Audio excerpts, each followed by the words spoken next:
Good evening, everybody. It must be Thursday night. We're laughing because those pictures that go up that you see before the show appears are not the greatest rendition of our family or my wife. She says she's on the show tonight. That's why I have to start off with my apology, because it's probably more my laziness than anything of why those have been on for the last 2 years. So I'll probably have to send those in. She's giving me the eye as these pictures are coming up. So I'm going to welcome my wife to the show. We're here to talk tonight about Community Speaks Out. As you know, I am the president currently, in name only, because the vice president makes everything happen here at Community Speaks Out. My wife, Tammy Cruz, welcome to the show, honey. Thank you. Good to see you. Glad to be here. Are you glad to be here? Yeah. Okay, we'll see how glad you are. We'll see. By the time the show's over, we'll see if she's still glad. But, a lot of things have been happening in town. We know how pretty much the town council has been, I would say in disarray, along with the whole entire town. If you guys aren't paying attention to Garden politics, like most people don't, I know there's a very small bubble sometimes of folks that watch it religiously. I'm one of them. My wife is also another one. But we had an incident with it's called Long Island Auditors. They have been really putting pressure on our council, on our town workers, on everybody. It hasn't been nice. Not him directly, I guess. Him himself too, but some of his followers too. Him and some of his followers. Yeah. So we're gonna talk a little bit about that. We're gonna talk. Normally, Community Speaks Out when I have my wife on. We're talking about all the things that are happening and what are going on, and we're not gonna abandon that at all. We're gonna still talk about some of the upcoming things that we do and some of the things we're working on. But we wanted to talk to the community too about some of the stuff they may be reading, hearing, and a lot of it has to do with the opiate settlement fund, and that's where the town council was awarded money. Correct. Right? It was awarded money from a settlement. 18-year settlement. So the folks that were selling, producing, delivering all these opiate medicines from the early 90s all the way up till now, without really exposing studies that they actually knew that the stuff was addictive, they finally had to pay the price. Yeah, they actually took it out of the warnings. Yeah. Yeah. So they paid the price, and the money landed in all these different communities. Groton got a decent amount of it because we do have a higher population in this area. And we also have multiple pharmacies. It was based on how many prescriptions were filled in your community per how many people live in your community. Yeah. And that's how they figured it out. So, in the end, in the ultimate end, it is blood money.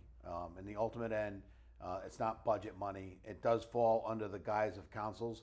When they basically won the suit, 85% of the money is staying with the Connecticut legislature for them to figure out a way to fight the opiate scourge, and 15% went to the municipalities.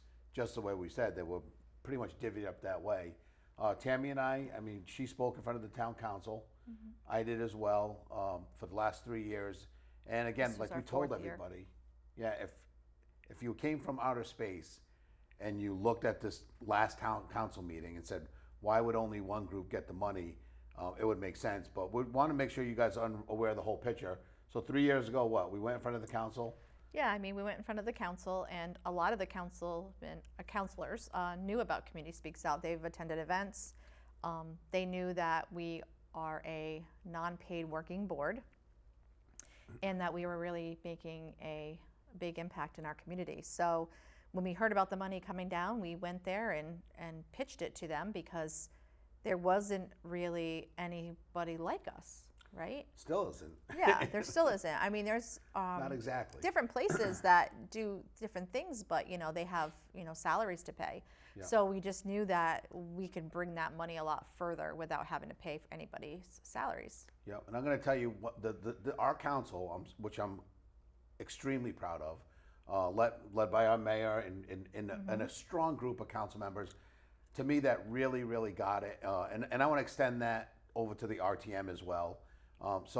We sat and our recovery community. And our recovery community. They showed up and they spoke out. But really, our council in that first year, we told them what was needed in town. And what we thought was needed was for us to move out of the small office that we were in that didn't really allow us to do activities. We were renting buildings, we still rent the bowling alley, but we'd rent the Elks Club for karaoke or a bingo night or whatever have you, and it wasn't conducive for what we were trying to do. We told them our plan, and that was 3 years ago. And the plan for 3 years ago was for us to obtain a building, which we have. We bought it this past December, basically renovated the whole inside. I say renovated, painted and cleaned it up, and with a put lot some of new stuff. volunteer work. A lot of Elbow volunteers grease. helped us. We're in the middle now of if you go by the building and notice the parking lot is an absolute disaster. There was some permitting issues, and we're working through those. But we're hoping to get that done in the spring, maybe early summer next year. So we're excited about all those things, and I just want you guys to know, if they're your council and you're hearing things about, because there were words that were thrown out of quid pro quo, of bribe, of I mean, and the sad part is some of these folks were in all these meetings. Some of the folks that use some of this language were there from the beginning. Like I mentioned, if you came from outer space and had no idea, maybe some of those words I would expect to come out of someone's mouth, like, wow, that doesn't seem fair or right. But in the end, they were there from the beginning. They knew what the council's intentions were. I think they also mentioned giving us the money for the full 18 years. I mean, that was, which and we, in the beginning. I think that was and we didn't even want that. I just think that because there was a lot of passion. There was. Even on the council. Yeah. We have a Christmas party, and Julia Parker, she has been to a lot going over the years. And then when Rachel Franco got on board, she actually came to the Christmas party, and people couldn't believe a mayor would actually come to, hang out with them. She's also been to the bowling events. And we've had Bruce, a lot of them on the board, on the council were actually coming and seeing what we do. We invite them to all the events. So when we got the 3 years, there was a mention about wanting to go forward with the process, and we have no problem with the process. One particular counselor wanted a process going forward, and she had the opportunity to build a process. It's up to the town council, if they want a process, to actually come up with a process. It's not up to our town manager, it's up to the council. So when the money was sitting there already, because it had been there for a little bit, and it was brought up again to be on the agenda, all of a sudden, here we go again, Community Speaks Out, of course we're gonna go after that money, because we have helped hundreds and thousands of people get housed, get clothing, get treatment. I mean, we've done so much with the money through the 10 years we've been working that of course we're gonna go and fight for that money again. So when they talked about all of a sudden we want a process, and I wasn't happy because I'm like, okay, how long? It's gonna take a while to come up with a really good process. And they're gonna work one now, which they are. Totally, and then next so year. So that's why I fought harder, because I watched some of the meetings and saw that there was allegations that the money never trickled down to Groton individuals or other agencies, which was absolutely false. Our money does trickle down to other agencies, sober living houses, businesses, treatment centers. I mean, there's a lot of people that have And we hope anybody that ever wants to come and see the work that we do. We meet it's been 10 years, and we just had it was in September, was 10 years in a row pretty much, even counting COVID, because we met outside, and then we met online for a couple meetings, but we haven't missed a meeting, and that's basically for the families, for the community, anyone affected. You could be in addiction currently, you could be in recovery. We've had police officers come and speak at our meetings, and that's what again, I think the council gave us the confidence when they saw what we were doing. Sometimes it's people from the outside that make the comments that say, hey, you're worth it, and you need to do it. And we went forward, and I can't tell you how proud I am. Tammy and I are sort of the face of the organization, because we've been here probably the longest. Plus we're from Groton. But the 8 people, right now there's someone controlling these cameras back and forth that we met through our group. And Smile Live in COVID. Smile Live and now through he's COVID, a board member. And he's a board member. We have IT person that's the board member that's helping us with the show right now. We have 8 people, 5 of which are Groton residents. And the one thing I want to tell you is, if you're listening to this and this station goes all the way up to like Plainfield area, and it goes all the way over towards East Lyme. So we're covering a lot of folks like in this 1/2 hour. Make sure that you go to your town and ask them, what are you doing with that money? Make sure that it's not going to be in a budget that just goes for paving roads. We were really, really proud to go to our council first and I think they knew what our concerns were. and this money's no different than the tobacco money. And when tobacco got that enormous settlement, there were stories where tobacco farmers, because it said if you were adversely affected by tobacco, that you were going to be able to, whether you died or had cancer or your loved one died, they made it kind of broad so a lot of folks could get access to the money, but they made it so broad that somebody that was adversely affected was a farmer who had switched his crops back in the 70s from corn to tobacco, and now that he wasn't selling as much tobacco, he got some of this money to help support his farm. And I think if you were a victim of that, or if you were in that lawsuit, those are the kind of things we didn't want to have happen with this money. And Groton really... I think we kind of told Groton that, and I think that by them giving us 3 years, they were trying... I think that, personally, I felt they were actually setting a great example for the rest of the state of Connecticut. Yep. To actually say, we're going to do 3 years, this is going to take this organization who's been in our community some time to really, put our footprint in Groton, and we did that. We did. We accomplished exactly what we said we wanted to accomplish. I think that it's very difficult for a nonprofit, especially when a nonprofit is based on, a memory of, your son, like our son Joey, who struggled and lost his life to gun violence. But, I take it where when somebody comes after Community Speaks Out, merely with no proof of anything, because it was all false allegations.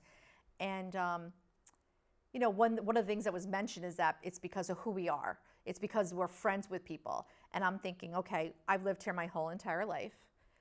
You've lived here my whole entire life. Pretty much your whole entire... Well, I brought him over from New London. All the way over from New London, I would drag him. And then he'd gone into he was in politics between the RTM, the town council, and then a state rep. So then he met even more people, and we both had coached kids in this community. And then we had something so tragic that happened in this very community where it didn't happen like this. Very, very seldom did a murder ever happen in Groton, Connecticut. So even more people knew us. So I think, they came out, they supported us. We gained so many friends. I would say we know the majority of Groton. So for us to be told, like, it's because we're friends with people, it would mean that we could never ask for anything ever again because we know somebody. And that was never the reason why we got the money. And it's the work that we do. I'm taking the blame for some of this too, because I've got to witness what's happened to our council. And again, I think we live in a bubble. If you follow politics, if you watch the council meetings, you're one of probably 7% of people in town. And that number may be high. But if you do watch and see how they've been getting treated, how our town staff has been getting treated, I was moved. I went to one council meeting where I watched the mayor and a majority of the council get absolutely lambasted by a group of folks that came from Long Island, screaming and yelling at them, saying things that you would never ever expect to be able to say to somebody, and it was embarrassing. It was hurtful. So I basically had this move that I felt like I needed to celebrate our town employees, to recognize them, I think say, morale hey, was a little low, don't you think? Yeah. I think they felt defeated. Yeah. So of course it's going to be you saying, hey, like, let's show an appreciation to them. But we'll get the whole town together to do it, so it doesn't come out of anyone's budget. Exactly. And before I called the town manager or mayor, or we reached out to Groton Long Point, before I did any of that, I called my board and said, hey, is this something that we would be able to support? And don't worry, there's going to be no money, because every question in our board meeting is it going to cost us any money? Because if it is, we really got to be careful, because we want to make sure all the money's going to a specific thing in our group, and a lot of it has to do with support. And it really didn't align with our mission. And it didn't align with our mission. No. It was more of an outreach thing. But the volunteers were all on board. I called the Groton Elks. They rent the room. They control, to me, the whole venue, because it was going to be indoor, outdoor. Immediately, like, yes, we'll do it. What do you need? We had reached out to 8 restaurants already. Food was going to be paid for. It was all going to be free. When I say our community is strong, Bruce too, from the Chamber of Commerce, you had reached out to. Yeah, I reached out to Bruce. Our community was coming together. I still have people reaching out to me asking me, oh, is this still going on? Because I wanted to give you some auction items. Not auction, just little. No, it's auction. Oh. It was a free auction, so Yeah, we didn't a have to. free We didn't charge raffle. any money, so we didn't need a permit. Let's or get that anything. straight too. It was you'd walk into the picnic whether you were an employee or you related to a town employee. It was a very simple. If you can imagine a picnic back in the '70s when people got together, I kind of wanted it like that. Yeah.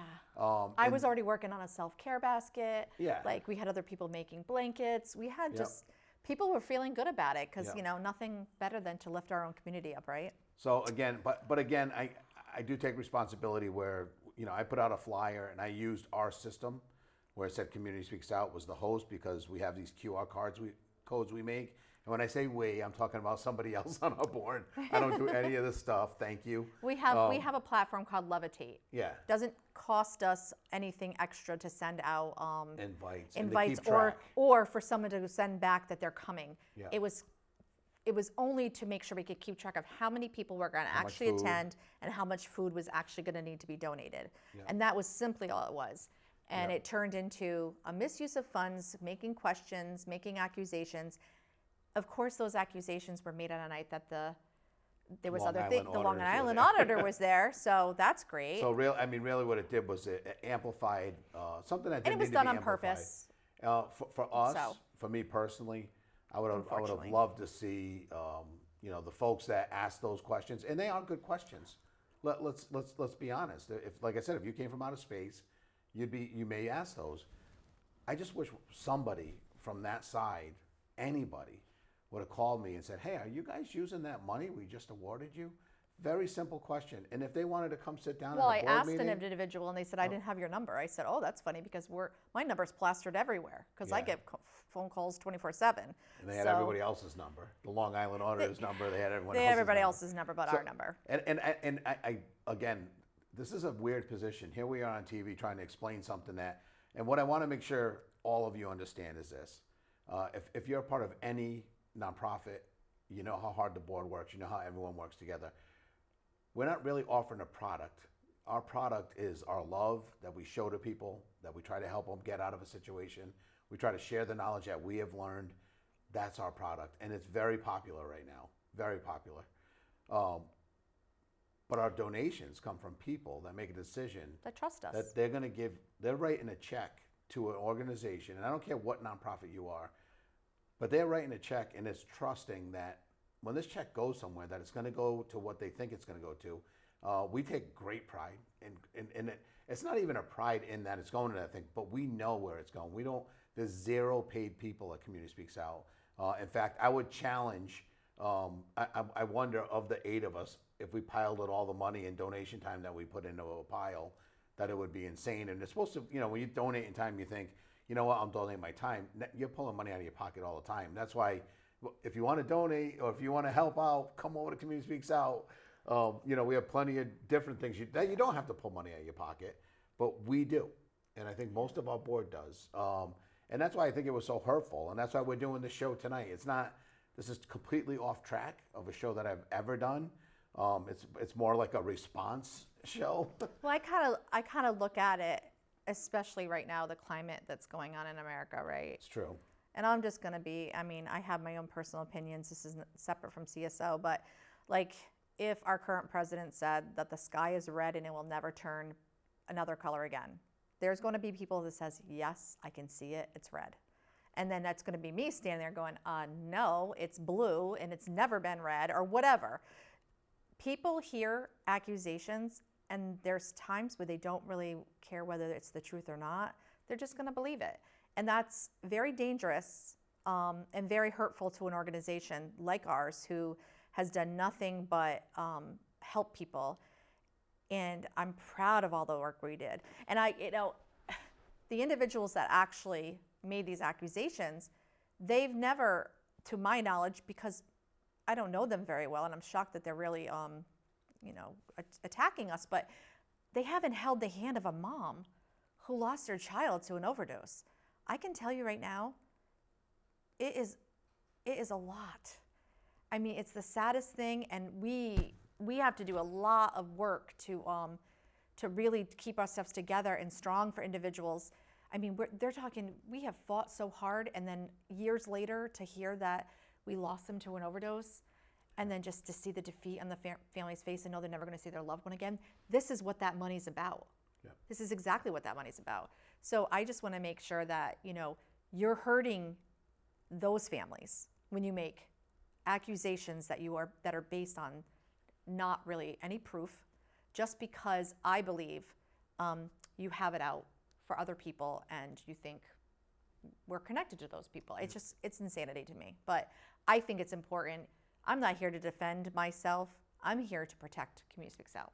Yeah, and what I wanted to talk about briefly too was the other nonprofits, because I think it's very important to know that we work hand in hand with every nonprofit. And in fact, besides the opioid crisis and the settlement money, which this was very, very specific money. It was from an opiate settlement lawsuit. But we do work with Homeless Hospitality Center and homeless groups. We do work with church groups. We go to every year. I go to in the basement of Mystic Congregational. They host a community event where there's 20 or 30 different nonprofits. We are hand in hand. We're side by side. And that money that we did get did trickle down to other groups that were right inside of our town. And just to give you an idea, I'll talk to the way a day in the life of Tammy Cruz. The phone first, it rings. Yeah. And then what's the process of getting somebody in and what kind of money are we spending? I know last year we spent about $80,000 on.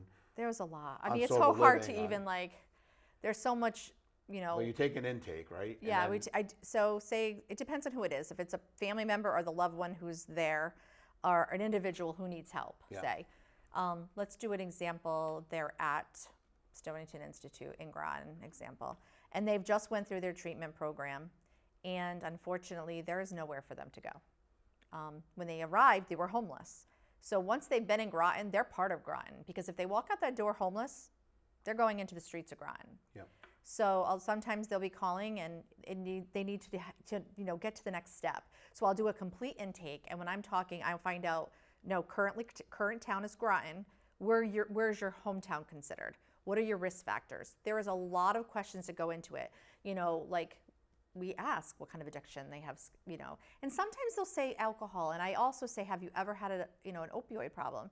And they'll say, yeah, a couple years ago, but I've been just drinking now. And it's so important to have those questions because they still are at risk for an opioid use disorder. Yep. Because they've had an addiction to it. And so I really do take my time to vet people, get to know them, get their information so we can stay in contact, and we help bridge them to the sober living houses. Yep. And it doesn't end there. They will call me when they arrive. We find out if they have everything they need. We find out if they need a bus ticket. We find out if they need a little bit of clothing. There's a lot that goes into it. And then we're talking even just emotional support over the phone. And that's just one call, and that takes me a while. So here's something that I'm married to. I'm a member of Community Speaks Out. I'm also married to it. Because Tammy is, honestly, it's been a lot on our family. It has been, but it's all been, and we love it. And we do. That's where I think people really. There's a lot of sacrifices. We have 2 beautiful grandchildren, and we have sacrificed. There's been times that they're at the house and we're watching them and the phone rings, and I can't look at my phone and know that somebody could be really needing help or needing to talk to somebody. I've got to answer it. So we had a comment from somebody, because 211 is basically it's a resource that the state uses oftentimes for many different things. There's a bunch of different reasons that you may be directed to call 211. My wife, I'm on speaker a lot because we're driving around and she's dealing with all these folks that are going through some of the roughest times of their life. But oftentimes I'll get calls, and this one gentleman that Tammy's been working with that runs a house and works with other individuals said, you're the only person that really, and this is not to down 211 either, our resources are hurting, but they said when they call Community Speaks Out answered the call, got the person the help they need. We take a lot of pride in that, and that's when that answering the phone part comes in, because there's days that I come home from work, I'm the president, I don't do the intakes. I don't want to do the intakes. I'd rather DJ karaoke and do my other stuff. But those phone calls are answered, and she takes the calls, and it's not easy. And none of them are these easy, okay, just do this, and that, and the call's over. Yeah. Everything's deep. Yeah, and I've been working with a family for 3 days now, and it's not going to cost any money just but my time. And it's because they're from Plainville and they got our number from 211. So we know we don't have the fund, they don't need our funding. They needed just moral support. And I'm not going to just not, just because we don't do that area, I'm going to work with them. I'm going to get them to the people they need to talk to. I'm going to be there for moral support. But I can tell you it's been probably between the last 4 days, a couple hours of speaking with them on the phone, and I'm still making phone calls looking for an interventionist and things that, just to get them set up to what they need to do. But it's about really caring about people. And so we know where our funds have to stay, whether it's Groton money here or money here, we know what we have to do. And we worked with Ledger as well. Ledger Council gave us $10,000 from the opiate settlement money last year. And there's a sober house there. And no matter what town that you live in, if you think that you're not connected to this drug issue at all, there are sober houses in your town. I don't care which town you're living in. There's someone that's trying to get to work, especially if it's in a rural area, giving somebody a ticket we don't do the Uber rides. They're just too expensive. Budgetary-wise, it was just too much. Yeah, budgetary-wise, we couldn't do it. But we've given bicycles to many of these folks that need the help. And in the end, when I talked about the 75,000 and that's right off the top of my head, I didn't bring numbers. I don't need to bring them. I know around what they are. We know where we're at. So if somebody came in and Tammy accepts them, and you call a sober house to place them, what happens? We write them a check, or how's that work? A couple things is like we are very connected to the sober houses. We know what the sober house looks like. Exactly. But say Stonington Institute calls usually and finds out if there's a bed and if they need a little help before basic needs kicks in, a lot of different reasons. And so a lot of times they will be already knowing where they're going to go. It's just they need the funding.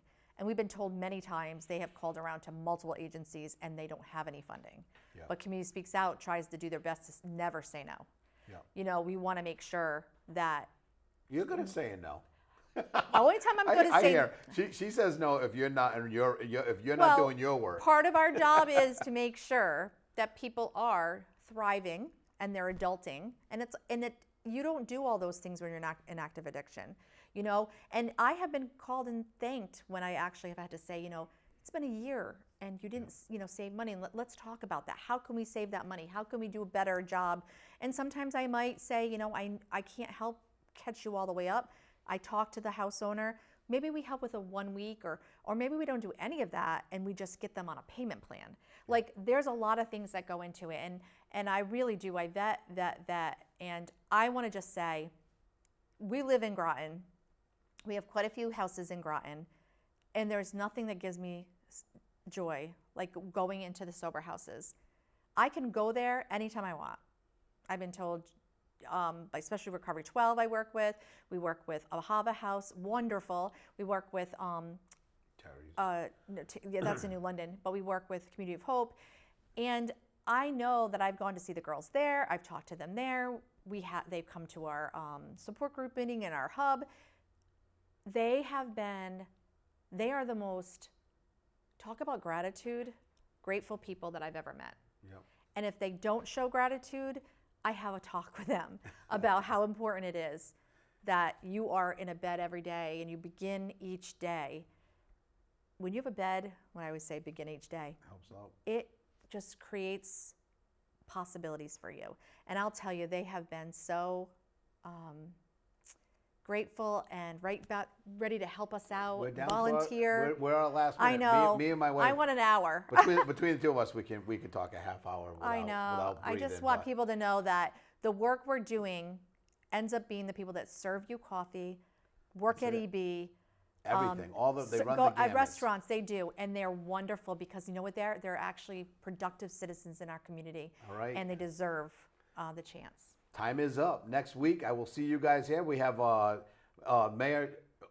possible mayoral candidate Joe Russ for the city of Groton. And then remember, voting is open. Go out and vote. Born Political. We'll see you guys next Thursday. Thank you, honey, for being on the show. And pay attention to who you're voting for. Pay attention. We'll see you next week. Thanks.